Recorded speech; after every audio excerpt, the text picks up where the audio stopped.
Our third element is air. The energy is communication, inspiration, and change. The colors are blue, white, yellow, or gray, but I've decided to go a little different and use the color purple. Throughout these videos, you'll probably hear me say wind instead of air because I can't seem to keep the two separate in my mind, but oh well, the end result still came out really well. So for the element of wind, I had the idea of doing something similar to a dream catcher, just because they're so pretty when the wind blows them. So that's kind of the idea in my head. And I am once again working on a wood base. And this time I've decided to go with the color purple, or use mostly purple, and I've put kind of a metallic finish on this. So I used this paint that I got at the local art supply. It's got a metallic luster to it, and I also added a little purple just to give it a really, really light purpley look. And so now what I'm going to do is create kind of a mandala shape on here to kind of mimic the idea of a dream catcher. So I'm going to use a stencil. And other ideas, if you don't want to use a stencil, you could use paint pens to actually draw kind of a dream catcher shape on there.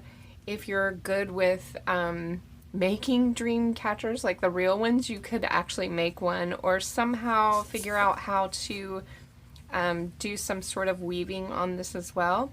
That is not my genre, so I'm going to leave that up to you guys. So I'm going to take the easy way out, use my stencil, and stencil right on top of this. I'm using a simple sponge applicator and purple acrylic paint to dab the paint through the stencil onto the base.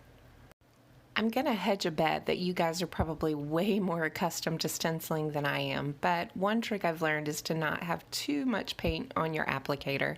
It can seep under the stencil and kind of create a mess. Thankfully, this one came out pretty well, but I will go ahead and tell you that I had to do this twice. Once I completed my stencil and everything had dried, I went back and added a glaze on top that was glossy and also has a bit of glitter shine to it because, well, glitter.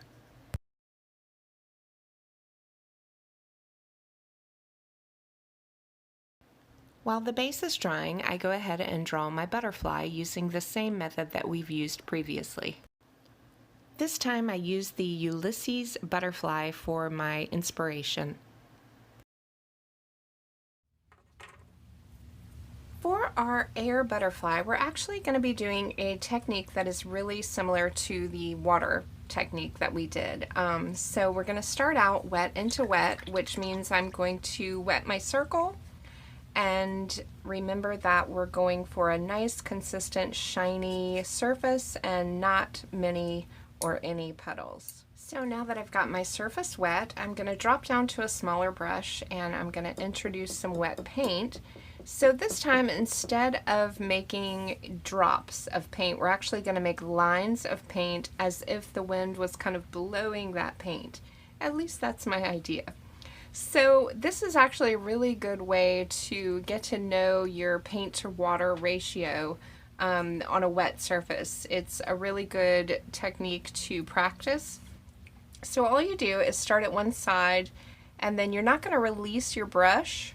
So pull it along to the other side. Wherever you release, you're going to have a little bloom.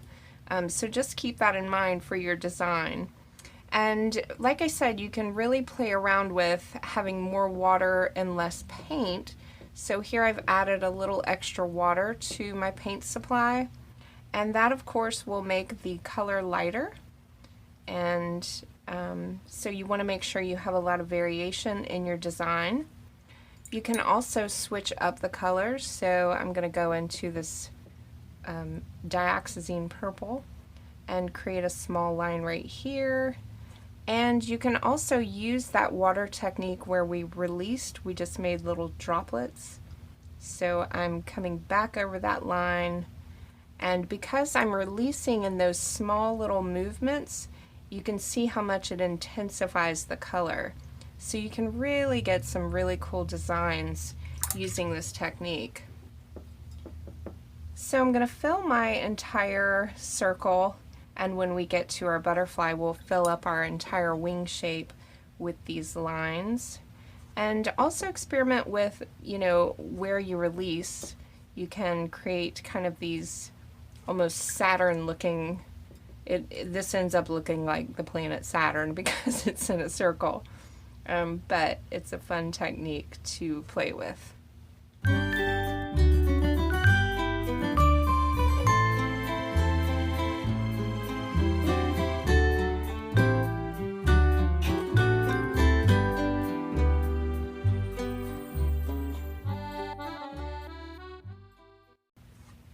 And once I'm done filling up my circle, then I can just take my brush, just like we did for the water circle and water butterfly, and I'm just coming around my edges and making those nice and sharp.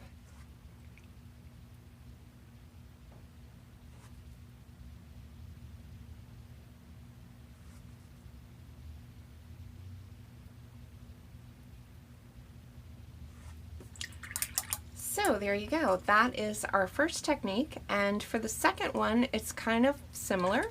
We're going to do the opposite. So we're going to lay down wet paint, and then we'll create lines with water.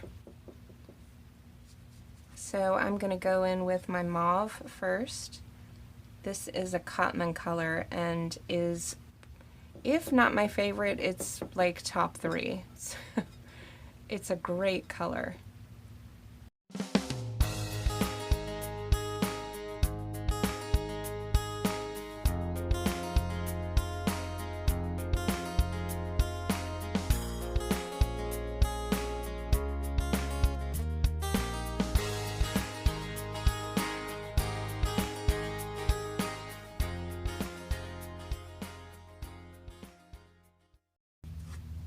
Okay, so now that I have my color laid in, dropping down to a smaller brush, I'm going to grab just water and do the same technique. So I'm dragging that water through this pigment. Sometimes you have to do it depending on how much water is in your circle. That's another way you can kind of test and play around with drying times. Depending on how dry parts of the circle is, it'll give you different looks. So that's a lot of fun to experiment with as well. So that's with water. You can also come back in with other colors. So I'm going to grab some of my purple and go right over this wet surface with that.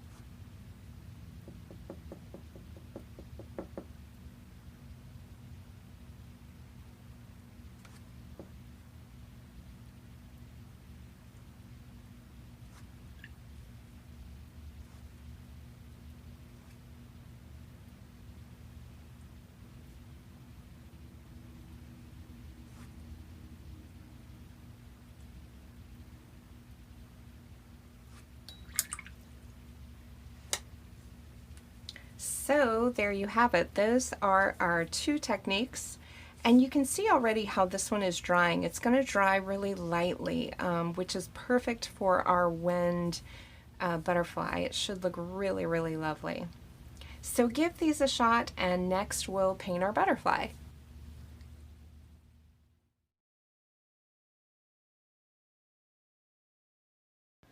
I'm using the same techniques to paint the wing of my butterfly. I'll paint each wing separately.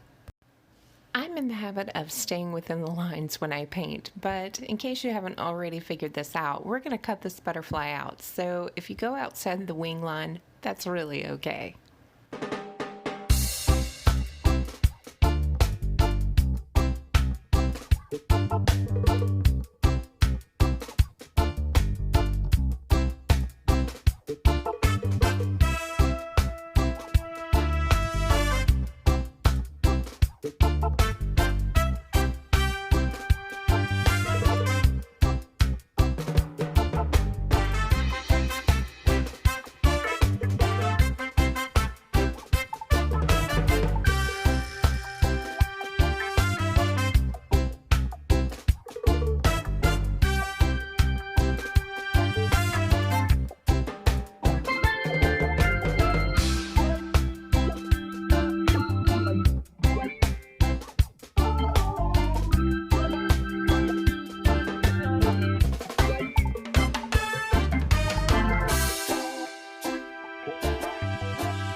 Once you've completely painted your butterfly and all the wings are dry, you can come back with our layering technique where you take wet paint and apply it to the dry layer and create all of the design work within your butterfly.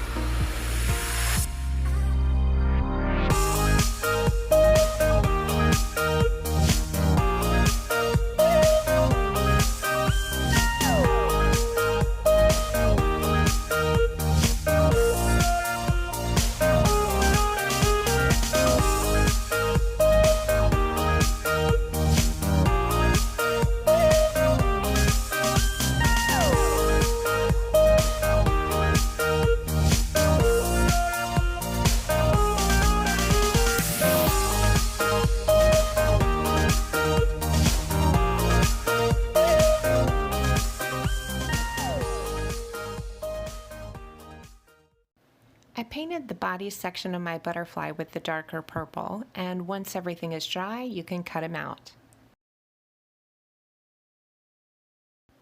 I'm using the second technique we did to paint the back side of my butterfly. This time I'm going to paint one side at the time, so I'm starting here on the right side, applying my wet paint, and then I will use a smaller brush to drag clean water through the wet paint, just like we did in our practice circle.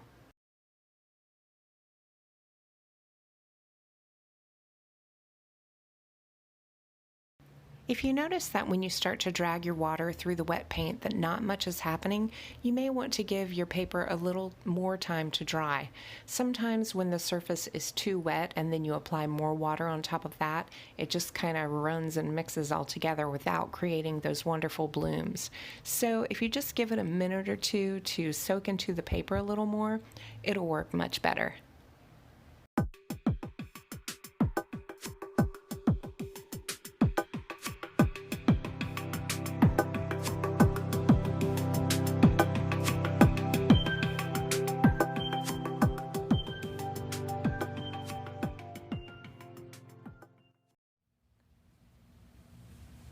Okay, so my butterfly is all dry and I've already sealed it, so she is ready to go.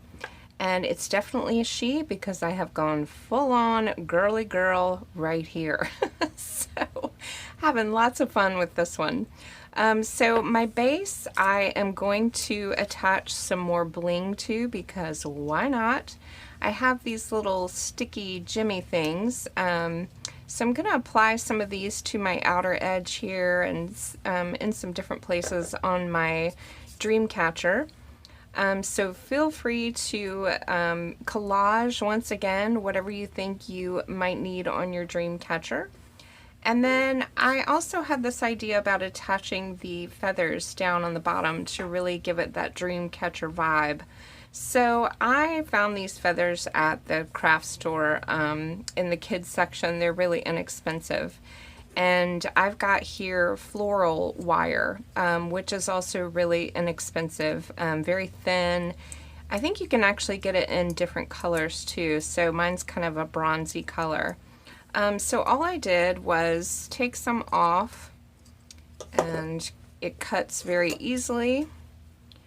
And what I did was stick it right into the end of the feather and then fold it over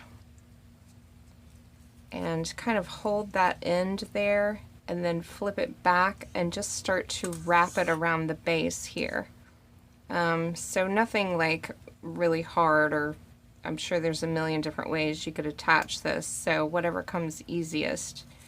And the cool thing about this is it's sculptable, so however you want your feathers to hang or whichever way you'd like them to go. That loop there, if you have that loop left over, I just push it over to the back side and kind of flip it up so it's kind of hidden on the back of the feather. And then to attach the feathers to the base, all I did was use washi tape. It's just simple. This is not going to get a lot of rough handling, so I'm not worried about this coming off. It actually holds pretty well. So I just used washi tape to attach it, and then there you go. We have a bona fide dream catcher.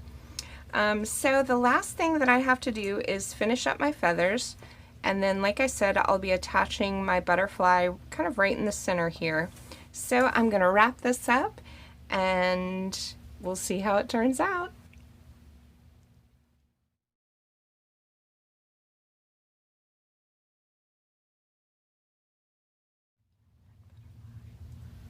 I am completely finished with my air element butterfly and I couldn't be more pleased with it. I finished gluing it, it's all glued and sealed, and finished my feathers. I also added some of these little sticky gems that I put around the edge here. I added right to the tip of my feathers here as well, so I kind of like that element too. So all done. Hope you enjoyed this one as much as I did. And next up we have fire, and I'm super excited about this one.